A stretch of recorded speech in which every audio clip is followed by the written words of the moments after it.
Have you ever thought a game was too difficult and were told to get good? Or maybe you hit a brick wall in some single-player game and needed to turn down the difficulty?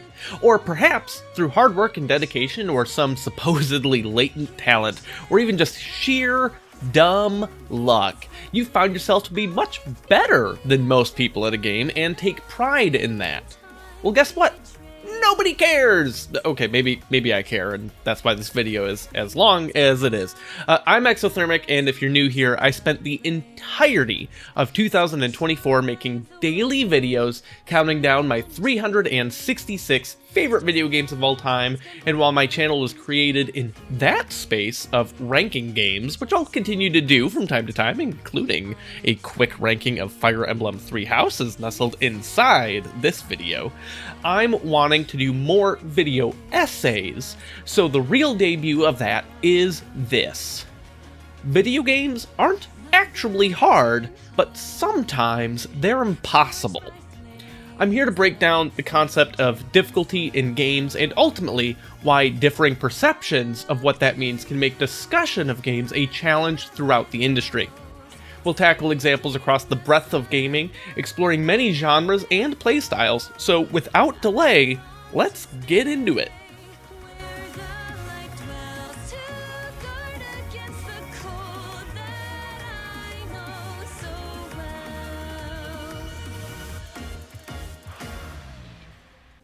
My absolute favorite video game of all time is StarCraft 2, which is notoriously one of the most difficult multiplayer games of all time, and I've gotten pretty good at it. When I was playing ranked 1v1 games most frequently and most seriously, I nearly made it to Masters League, which in my case means I was probably in the top 5 or so % of players in North America. Now, I'm not saying this to brag. The skill difference between a brand new player and myself is totally eclipsed by the difference between myself and the best players in the world. I'm bringing this up to say that the idea of taking on an extremely difficult game and getting my ass handed to me over and over again doesn't necessarily dissuade me from playing, except when it does. The first time I can recall in my life that I bounced off a game because of its difficulty, I was probably around 5 years old. I'd played Super Mario Bros, and while I could not beat it at that age, that wasn't an issue, as the game was fun, charming, and inviting. What was an issue, and this is what I mean in the title when I say impossible, was Super Mario Bros. The Lost Levels. This game was originally released in Japan as Super Mario Bros. 2, but for various reasons, they changed the name for the global release. The game ultimately isn't that different from the first title, except it is much harder, with more difficult platforming, items that hurt you, and warp pipes that might actually take you backwards. This can create for some pretty interesting level design, of course, and speedruns of the game are actually pretty cool for these reasons, but my issues with it were that in addition to being exceptionally difficult, I disliked many of the ways in which it was challenging, even at 5. You weren't playing against the game, which was how I felt in other Nintendo hard games of the time, but rather the game was playing against you. There's nothing interesting to me about learning, oh, can't go down that pipe, and then just having to remember that forever. There's nothing wrong with making it a difficult or even very difficult game, but if you do, it's important that something about the design invites the player into the challenge. That something communicates either directly or more subtly that there's something worth chasing here and that there's fun to be had. And at no point does the Lost Levels invite me into the fun, which is the crux of the issue here. Difficulty can be an excellent tool in game design. Creating a challenge can empower the player when they overcome it. It can engage them mentally and even at times physically. The adrenaline rush of a tense StarCraft match and the exhilaration of victory, contrasted with the agony of defeat, have made for some of the best gaming moments of my life. But if you don't use that tool properly, it can become a total hindrance and ultimately lessen or even completely ruin the experience. So to that end, in this essay I'm breaking down examples of games that have properly utilized that tool and how they affected my enjoyment of those games. To keep some semblance of a structure here, we'll be working generally in increasing magnitude of a different, yet related, vector to difficulty, and that's complexity. The perception of a more complex game is often that it's more challenging or difficult than a less complex game, and while that is often true, it's not always the case. In my earlier example, the Lost levels are not actually that complicated of a game. You're still doing some fairly straightforward platforming and stomping on Goombas to save the princess. You're just having to do it with incredible precision and while enduring some perhaps psychological tricks that make some jumps appear harder than they actually are. Meanwhile, something like a twin-stick shooter such as Halo, which has a lot of inherent complications like simultaneous movement of multiple joysticks to look and move, physics-based shooting, quick reflexes, accurate aim, and even some light, and I mean very, very light, 3D platforming as well, I think it's less difficult than Lost levels, even with all of those extra things on top. So with that in mind, I have trouble thinking of a game more popular, with less going on, than Pokemon Go. There's really not a lot going on there. You walk around, swipe on your screen to throw balls at Pokemon you find, and work on collecting whatever your goals are. There's some systems about shiny Pokemon, and the whole candy aspect about evolution and leveling up your team, but that's not a lot of game. Don't get me wrong, the battles can be fun, and if you're really involved in an area, vying for gym dominance and doing raid battles is the most interesting stuff the game has to offer. But combat is ultimately just swapping your Pokemon out for type matchups and tapping your screen as fast as possible with some occasional mad swiping. The game, in a strict sense, is not difficult in any way, shape, or form. But what makes it compelling is that it's got a deep well of collecting and nostalgia. You get to make number go big, get some pretty pixels, and all of this works in service of the game's main concept. It's a game meant to be played while walking around, outside, ideally in nature, with people. If they made the game difficult, then that whole structure just totally falls apart. Where there is some difficulty in Pokemon Go is that if you want to, quote, win at the game, whatever that means to you, be prepared to spend an outrageous amount of time in it. And that's okay, given the nature of the game. It's something you can just kind of do between other things. It's easy for that time to rack up. Another game that really tackles the idea of having minimal challenge and making up your own goals is Animal Crossing. Compared to Pokemon Go, there is a bit more structure here. Depending on the entry, you do have some loose storyline and goals associated with the game. For example, in New Horizons, you roll credits when you make your island nice enough for KK Slider to visit for the first time. But ultimately, that's just the tip of the iceberg, and you set your own goals in these casual life simulation games. Maybe you want to make your town look a very certain way.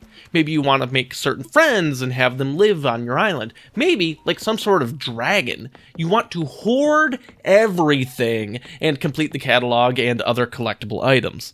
And for some players, just the idea of town maintenance and having these virtual friends is really all you need, and there are no goals, and that's okay too. In that regard, where does the concept of difficulty actually come into play?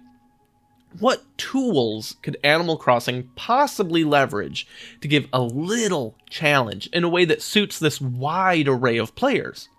Well, for starters, time is definitely a factor, just like Pokemon Go. Want to check in on the game every day during festivals and get those time-sensitive items? You can do that. Want to game the system and time travel? You can do that. Depending on your goal, maybe you'll need an insane amount of money. Well, there's an actual risk and reward mechanic from the stock market. Buying and selling large volumes of turnips can be quite lucrative, but it also has the risk of blowing your money and waiting for the right time to sell.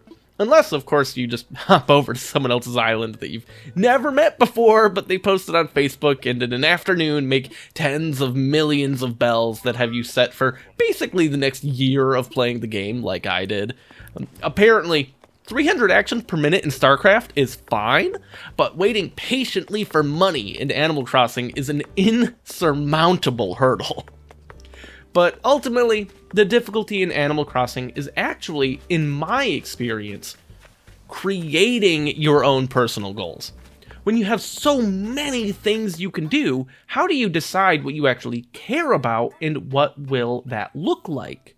I basically don't play New Horizons anymore, but I still love seeing pictures online of other people's islands that have created the most insane layouts and often recreations of even real-life places.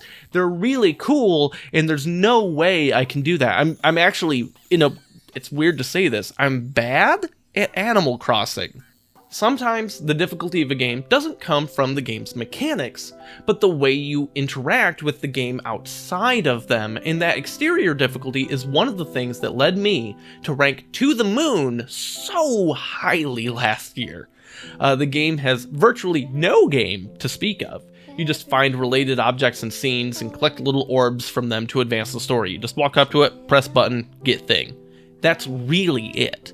But it's simultaneously one of the most challenging games I've ever played, and that's entirely on the back of how the game struck me emotionally. My wife was so gracious as to record me sobbing while recording the game for the ranking video and post that in my Discord. So here's that if you want to see it, I guess. I'm not going to get into the whole story here, so if you want to see why I'm crying so much, check out the ranking video. What I really want to talk about with To the Moon is that sometimes the point is that the game is easy.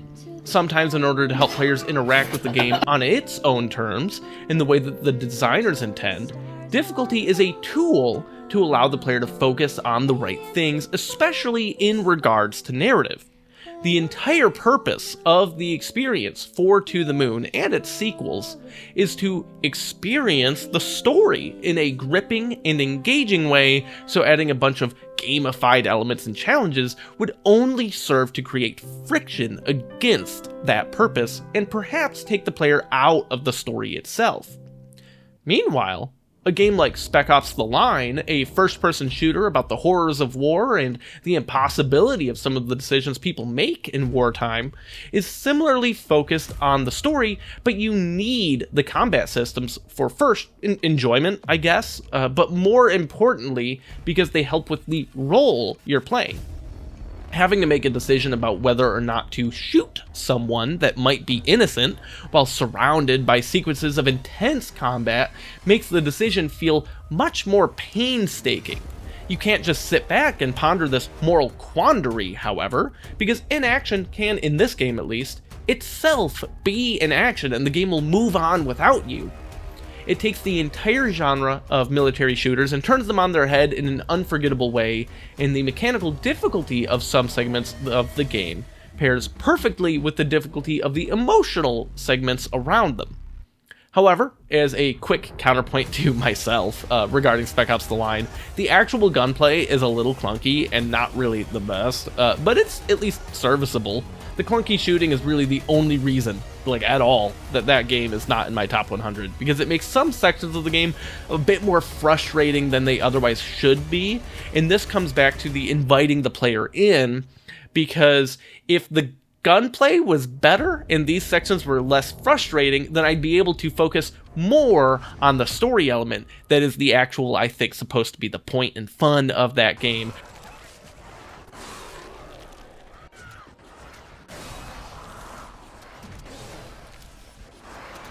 Difficulty is so often something that people look at as a thing to overcome in order to derive the joy from the game, and in these games we've so far talked about, that hasn't really been the case. We'll get to some examples of that in a bit, but first I want to talk just a little bit more about difficulty as a tool.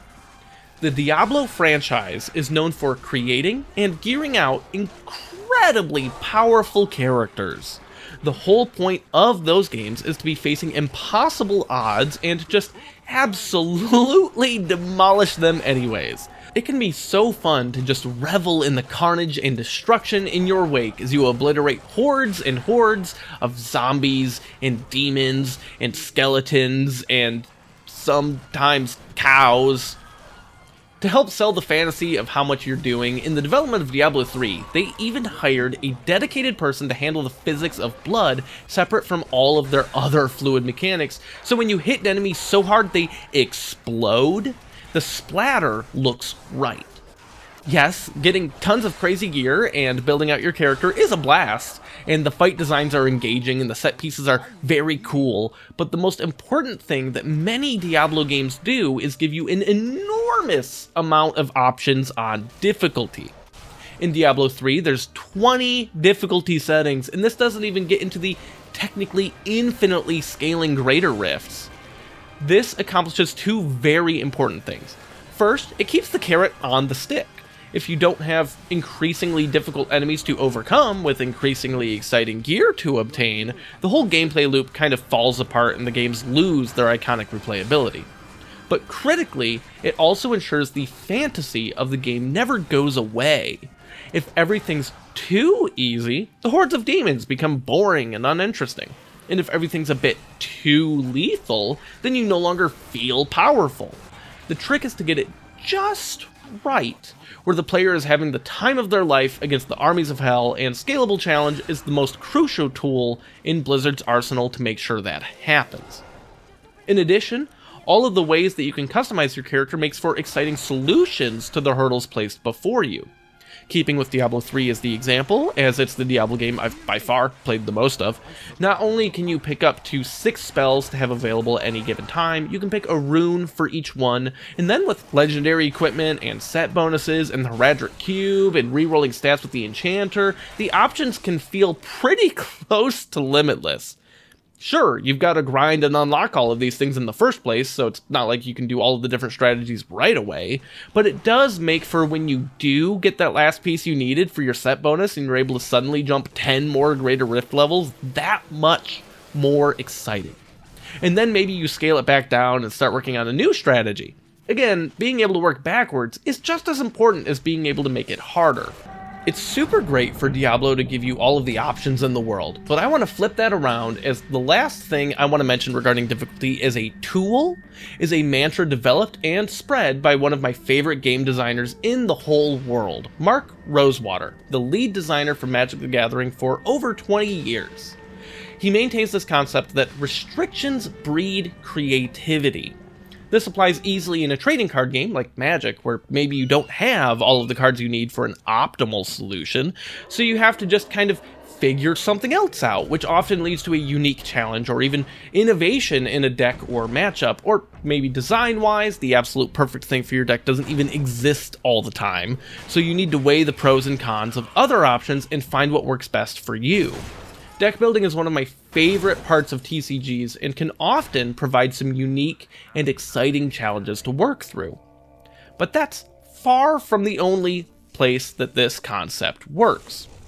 I think it holds true almost universally in the world of game design, and one of my favorite examples of this in video games is actually the original BioShock. There's many reasons I have it ranked in my top 10 games of all time. The game's incredible. But one of the biggest ones that sets it apart from the other games in the franchise is simply the restriction of ammo. In BioShock 2, you get a little bit scarier and more intimidating as a big daddy, and ultimately your drill is a force to be reckoned with, and just overall they made ammo a little bit more plentiful than the first one. In BioShock Infinite, yeah, you'll never need to worry about ammo ever in that game. Elizabeth just finds more for you all the time. You're never running out. But at least the game does give you a restriction of how many guns you can carry at a time, so there is something. But really, what I love about the way that the first BioShock handles ammo is that it is a precious commodity. Have a favorite gun? Well, maybe you can use it for 25 or 30% of the game. You'll be out of ammo for it the entire rest of the time, especially if your aim is as bad as mine, I assure you. The rest of the game, you'll have to piece together solutions to stay alive, whether it be suboptimal ammo types, plasmids, hacking turrets, cameras, drones, health sensors, vending machines, really anything at all that uses electricity. Or as I like to lean on late in the game, once I get the right tonics to support it, my handy dandy wrench.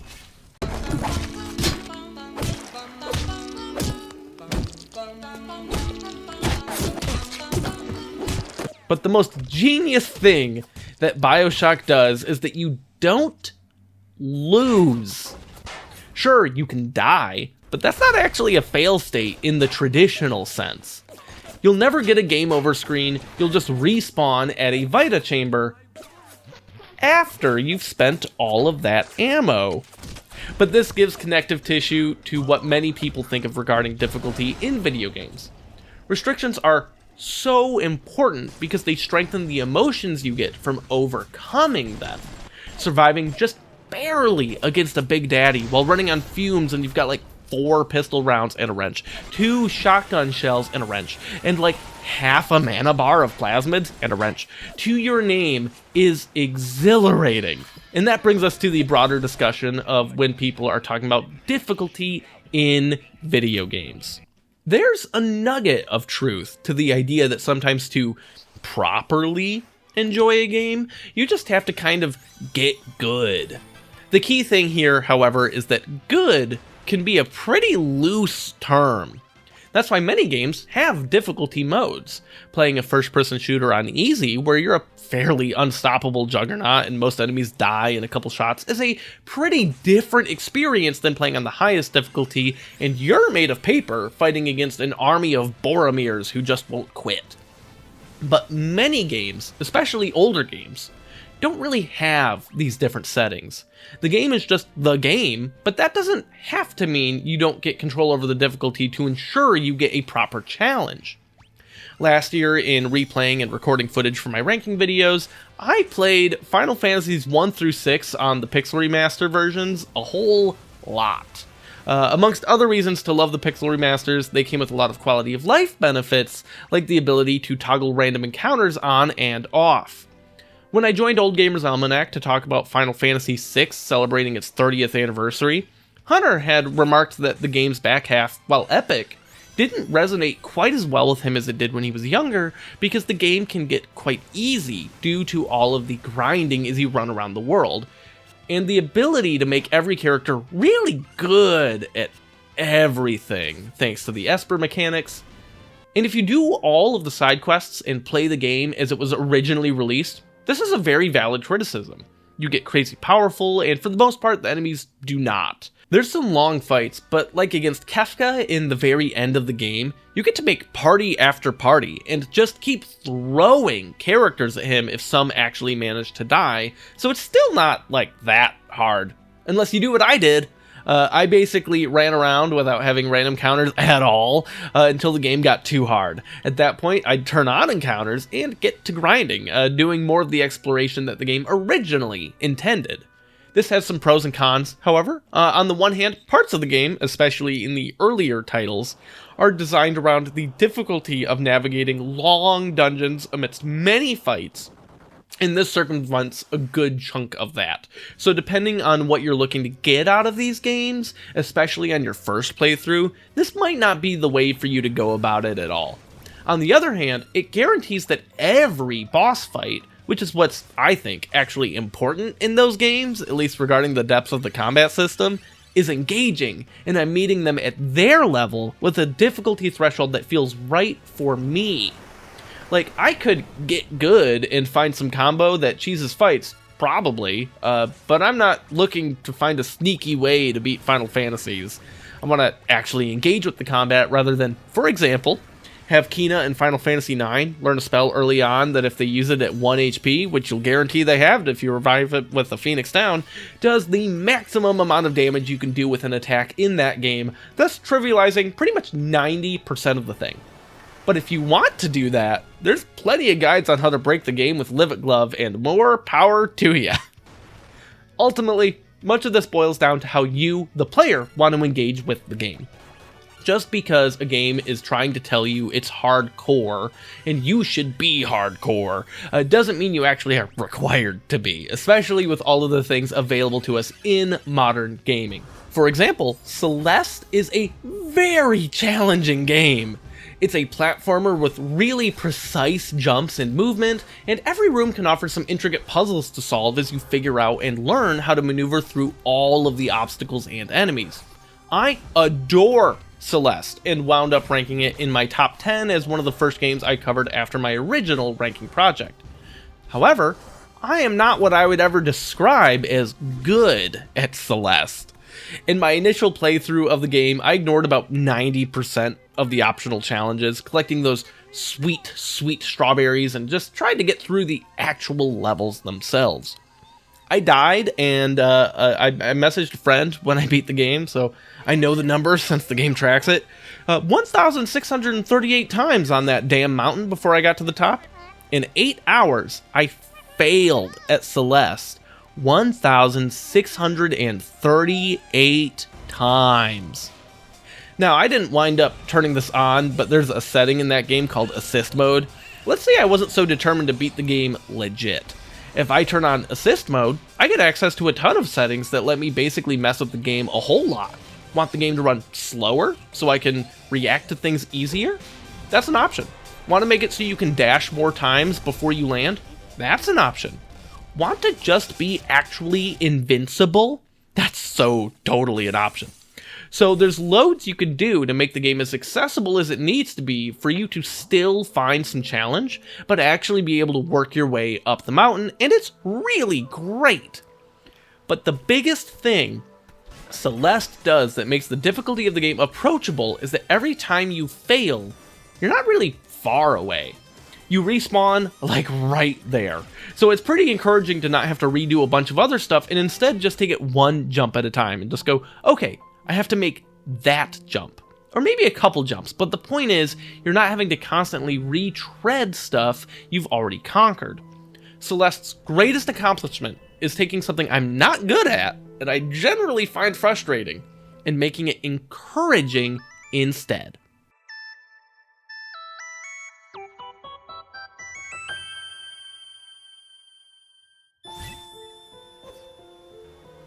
Is another example of taking something difficult and letting me tinker with it.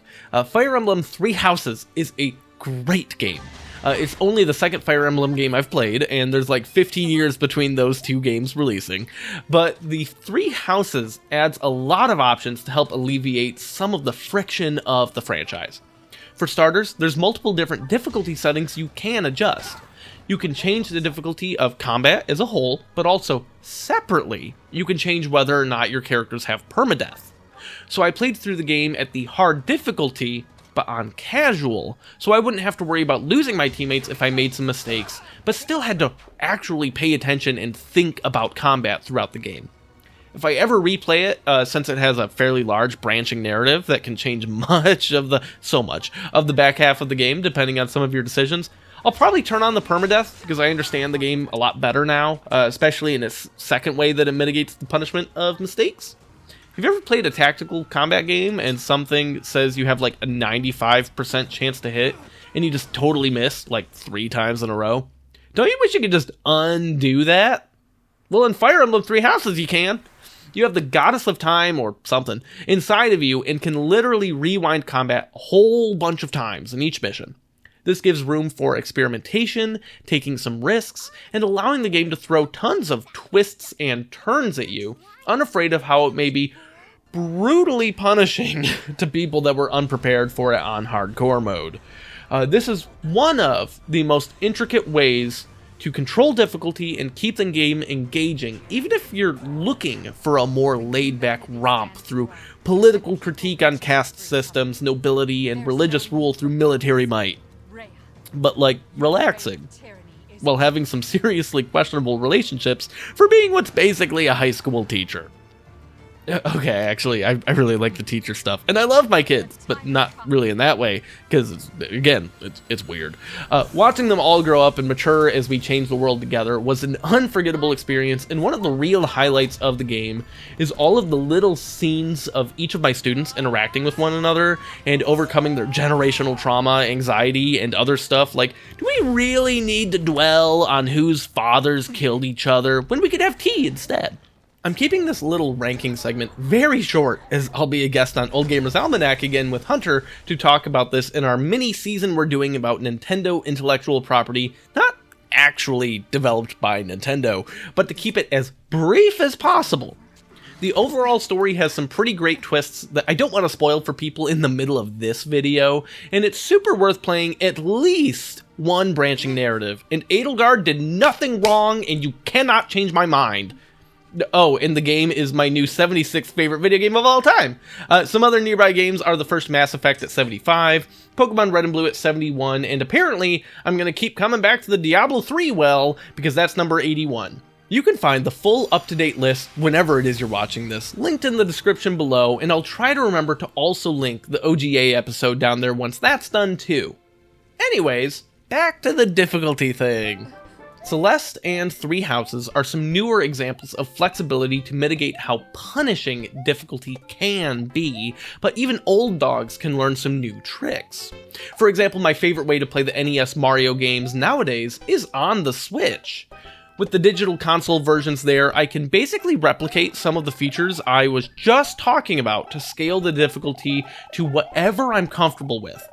Obviously, anyone that's emulated games before knows about save states and how much headache they can save in playing old games that were designed to disrespect your time from the get-go, but they built it right into the Switch versions. So if I'm wanting basically infinite lives, I can just save after I beat every stage, so as long as I'm not low on lives. Or I can make some halfway points if I wanted to, but beyond that, and this is critical here, because again, I am not good at these kinds of platformers, I can just rewind the dang game. Got wrecked by a piranha plant that I didn't think was coming out of a pipe? Just press both shoulder buttons and arrow over a few times before the jump and just don't jump there. The key thing about any of these examples is that I have the option of scaling back the difficulty, and guess what? It's not cheating, it's not lessening my victory, and it's not like anyone's gonna call the game police on me. More options, the better, it turns out, and as much as I might tone things down from time to time, sometimes I do want them to be more difficult. And that means we've worked our way back to talking about StarCraft, but this time, I'm not talking about StarCraft 2. I want to talk Brood War. All of the StarCrafts are difficult, especially if you're talking about multiplayer, where you're going to be taxed to the limit of what you're physically capable of. However, the way they handle them is different. In StarCraft 2, I have to play very fast. But don't get me wrong, the actions per minute required of Brood War are just as much, if not higher, than StarCraft 2, but the pace of those decisions that are made is just simply not the same. The game goes quick in the modern era of RTS. In StarCraft 2, you're multitasking by attacking, defending, teching, doing macro mechanics like larva injects, and in general just needing to be really on top of everything on the map all at the same time, because the lethality of late game engagements can be so high, and you get to that late game in minutes. Even the earliest stages are intense if you're playing Zergling-Baneling matchups in ZVZ, where you can't afford to look away from any one thing for very long, because you could lose everything in an instant. It's stressful and ridiculous, and also oh so very rewarding. I kind of love Lingbane Micro. But in Brood War, you can't control anywhere near as many units at a time. Your workers don't automatically start mining after you make them. Pathing is horrible. Even just moving units around the map is a chore and a half. Doing anything in Brood War is pretty much impossible. And that's actually what makes it fun. And I don't mean impossible like at the start of the video, whatever, we're moving on. There's players at the professional level that are able to make a name for themselves because they're good at controlling their workers. Do you know how much I pay attention to my workers in StarCraft 2 when they're not being attacked? I don't. And don't get me started on trying to move around with Dragoons. Like, actually, you can't. Because I can't. Oh, man, I'll never make a Dragoon again. Amongst other reasons, this difference in the way that the games leverage difficulty helps me to enjoy both games, but in different ways. There's something really nice about the mechanical rhythm to Brood War that you can sometimes lose in StarCraft 2, especially with not being able to hotkey all of your barracks to one button, for example, and it makes the macro, just making units and building up your base, more interesting and engaging to me. Of course, Micro, moving all of your units around and engaging in battles, is a bit more enjoyable in StarCraft 2, what with its incredibly less frustrating pathing, and access to so many more abilities on units, and hitting injects with queens is one of the main reasons I fell in love with Zerg, I think because it's a little closer to the macro cycles of Brood War. These are the most get good games I can think of, and ultimately, the part that's enjoyable there, and I think this is crucial, isn't the good part, but rather the getting. What keeps me going back to StarCraft multiplayer over and over and over is not winning games or getting dumpstered, it's the process of improving. Those moments where I can notice how much better I am at any particular facet of the game feel remarkable, and are ultimately the biggest reason both of those games are in my top 10. So I maintain that it's never about getting good, but just being something to work at. And this applies to loads of things outside video games. Have you ever tried baking your own sourdough bread? That stuff's actually kind of complicated. Really, anything you can enjoy that insists you work at it is, I think, an essential part of the human experience, and I'm not saying that you need to do it all the time or anything, but if you've never found something that does that for you, I can't recommend it enough. Shifting gears a bit, but still staying in the Blizzard wheelhouse, the final thing I want to do in this video is compare two different flavors of difficulty in World of Warcraft, my third favorite game of all time. This is to highlight that difficulty can come in many shapes and sizes, even while talking about the same game, and sometimes what matters is less about what the game is asking to specifically do, and instead how you choose to engage with it, and the mentality you bring with you. While I've spent most of my raiding time playing DPS classes, especially Mage, I've always had a lot of appreciation for how the design of fights engage with each role and sometimes even class differently. I could talk for many hours on the evolution and differences between raid design over the 20 plus years of the game. Fortunately for you, I'm just going to stick to something very specific: the difficulty and balance of healing across 3 different design philosophies. Back in vanilla WoW, raids were generally massive 40-person ordeals. There were only 3 healing options at the time, with everyone having access to Priest and Druid, while Shaman and Paladin being respectively Horde or Alliance exclusive. But really, there was Priest, and you could have maybe some of the other people, like, for utility. You could keep a Restoration Shaman in your party with other healers to drop mana totems, or a Paladin's Clutch Burst heal with Divine Favor, which guaranteed a crit on your next healing spell, could kind of turn things around. Druids provide a ton of utility and are very unique in their ability to spread around healing over time effects, or HOTS, which don't heal a lot right away, but gradually restore health, being extremely mana efficient, and allowing them to cover much of the raid at once. This sounds amazing, but there's another part of raid design that hindered HOTS: the amount and pacing of damage.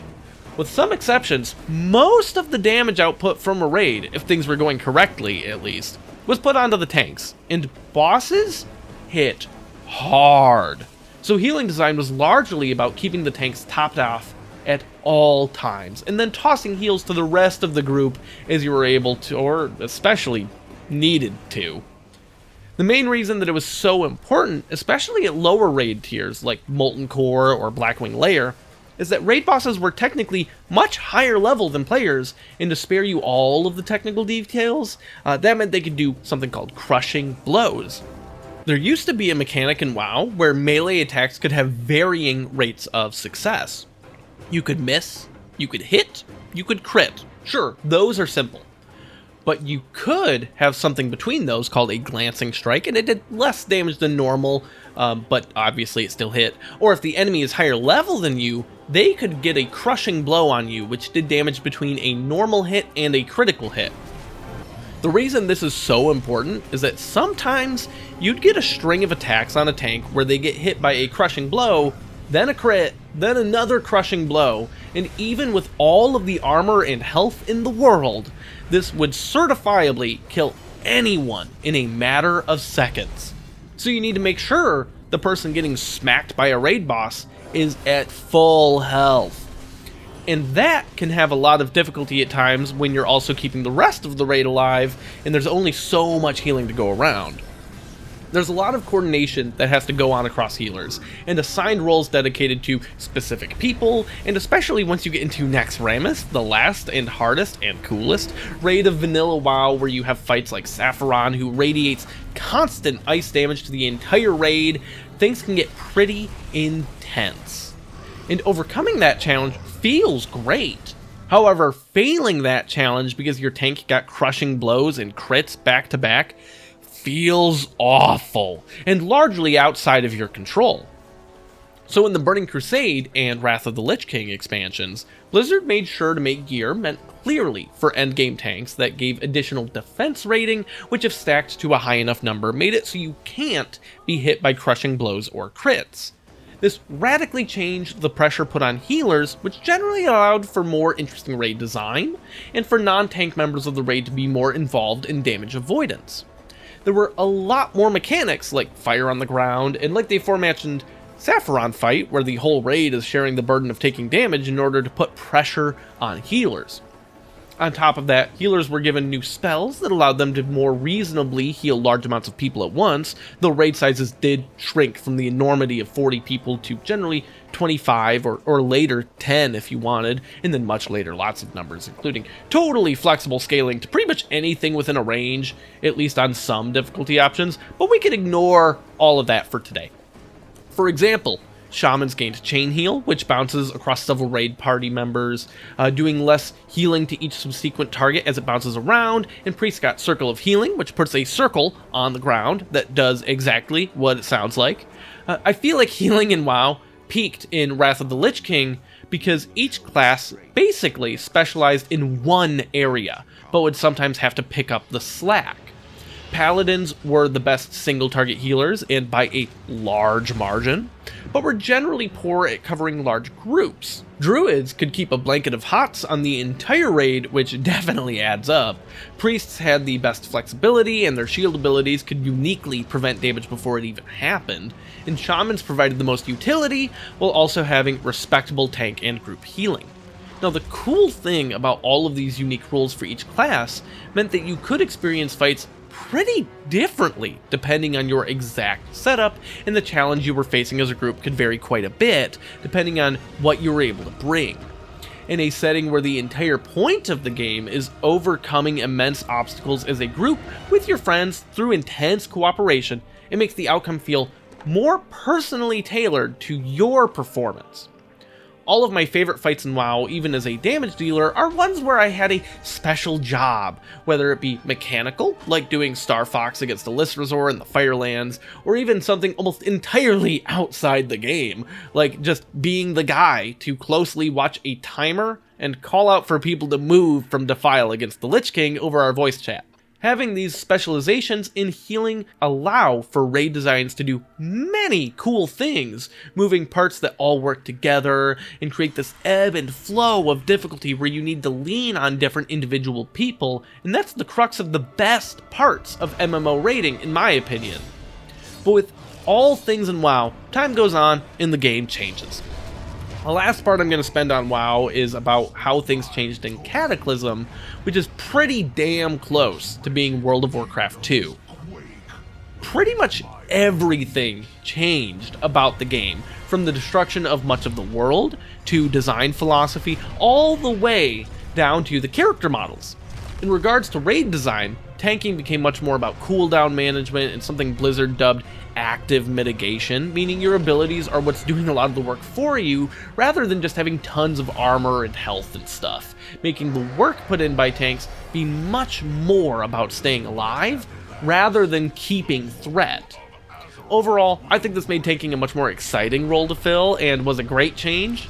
Don't get me wrong, healers still had to heal, but fights were balanced less about how hard it was to keep people simply alive, and instead about how hard to keep them alive for long. Cataclysm healing shifted to a large focus on triage healing, keeping the lowest health people propped up, and just kind of hoping everybody else would be fine, at least for now. Granted, this is an oversimplification, but the other part of healing design that Cataclysm defined was the absolute importance of mana management. This had always been more important for healers than anyone else, but now it was the name of the game, and the thing that separated a good healer from a great healer, at least for part of the expansion. The problem with this design was that as people kept getting better gear, healers kept getting bigger mana pools and healing for more with each spell, so by the time you're late in the expansion, this design didn't really work as well, which is one of the main reasons I don't think it was as good as Wrath of the Lich King's healing, along with dialing back the specialization of each class, though that did have some positives. However, healing in the early stages of Cataclysm was really interesting, and I thought those earlier raids that system was designed around were totally fascinating experiences that offered a lot of unique challenges, and my favorite raid of all time is the second raid tier of Cata, with the Firelands. I think in a perfect world, every class would feel unique and there would be enough things to do that every member of the raid would feel important and special in some way in most fights, and you'd have to carefully consider your entire toolkit and adapt to things as events unfold. Unfortunately, MMOs are a genre largely about making numbers go big and trying to break as many things as possible, so that's kind of, you can't do everything I just said. The ultimate point I'm building towards with WoW is less about the actual specifics of which system I personally think is better or worse, but rather that through all of these, I think they're difficult in radically different ways, but all very fun. And that's because a game that can just totally be incredibly difficult. I mean, the amount of people that actually saw original Naxxramas through to completion was just laughably tiny. But trying to overcome these challenges with groups of friends is, and always has been, the most compelling carrot on a stick anyone has ever come up with in game design. So much of this video has been about difficulty as a tool to encourage engagement with the game's mechanics and to meet it on its level, and ultimately, in whatever way you can have some fun.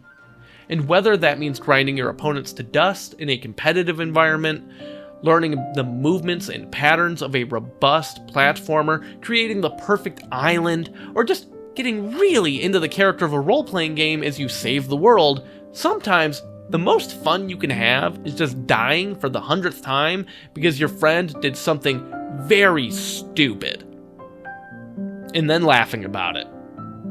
Thank you so much for watching the video. This is my first one of this style of content, and I hope you enjoyed it as much as I enjoyed making it.